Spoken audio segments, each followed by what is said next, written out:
Well, joining me now in studio is Khaled Beydoun. He's an associate professor of law at the Arizona State University and the Sandra Day O'Connor College of Law. He's also the author of the book American Islamophobia, Understanding the Roots and Rise of Fear. Khaled, it's good to have you in studio.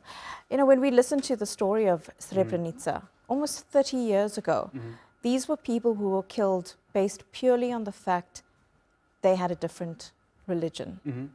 All these years later, some people are still denying that this was a genocide. What does this tell us about what we've learned or what we haven't learned in this period? Yeah, well, it's told us that religious discrimination, ethnic discrimination, is still very much grounds for nation states. Israel, backed by the United States, to exact the same kind of genocidal violence 3 decades later. So we haven't progressed as a collective human, community in those 3 decades.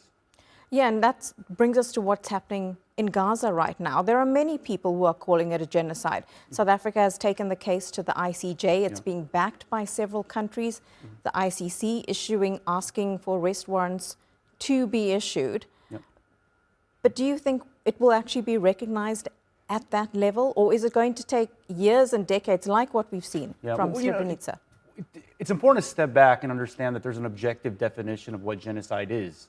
Right, and what's happening in Gaza meets every measure. It meets the sort of definitional threshold of what genocides are. There's genocidal intent, which has been made explicit by Israeli leadership, and there's obviously genocidal action. We see it in a myriad of ways on the ground in Gaza.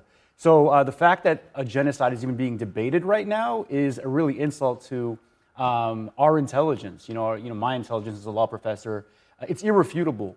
The fact that it's not being recognized by a handful of nation states, my country, most notably the United States, I think is an indictment on these countries that are rejecting the fact that this is a genocide unfolding in real time right now in Gaza. Is that also part of the reason when we see issues like Islamophobia or discrimination based on religion or race, it's allowed to continue because mostly Western countries do not recognize it and they don't take action, especially with something like Islamophobia, where we've seen over decades and right now even calls for or criticism against Israel is seen as something that's anti-Semitic. Well, that's an important connection, right? I think the reason why this genocide is not recognized as a genocide and allowed to continue is because the victims are Muslim and Arab, right? And the war on terror, which was exacted after 9/11 by my country, the United States, has essentially, enabled and justified the mass killing of Arab and Muslims, whether it's Iraq, whether it's Yemen, whether it's drone attacks on Pakistan, Afghanistan.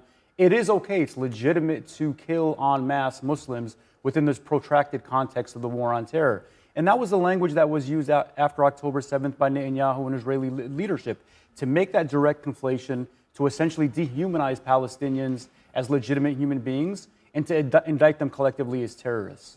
Can you see a change, though, and in particular the United States, where you live, when we see the protests from the students, we still see people coming out onto the streets saying, stop the violence, stop the war, stop the genocide, that there is perhaps a collective change among ordinary people as opposed to the rulers of that country? Yeah, and that's where the real dissonance is, right? So those who hold power at the very highest rungs of governmental, economic power, specifically in the West, are still clenching on to support of the Israeli state and the advancement of this genocide. But at the very grassroots level, and we see this with the protests, not only in the United States, but in Canada, across Europe, younger generations, working people, and it's a very diverse coalition of people. There's been a consciousness change, definitely, a sea change with regard to not only championing the pro-Palestinian cause, but finally acknowledging that it is not okay to discriminate against people on grounds of religious or ethnic difference. And that seems so simple, doesn't it? It seems obviously that it's wrong to do that. But do you think that is going to bring about a change at leadership level, or even at policy level? Yeah, I think we're seeing change incrementally right now. So in the last couple of days, for instance, with the ICC, the possibility of an arrest warrant being issued, that would be a momentous step if that happens. And you've seen countries like Norway, for instance, Spain, I believe it was, I think France even issued today that if an arrest warrant is issued, that they will actually advance an arrest of Netanyahu. Germany has said the same thing. Germany said the same thing. So I think these are incremental positive steps that we need to celebrate if that actually happens. Khaled Beydoun, good to get your thoughts and analysis. Thank you so much. Thank you.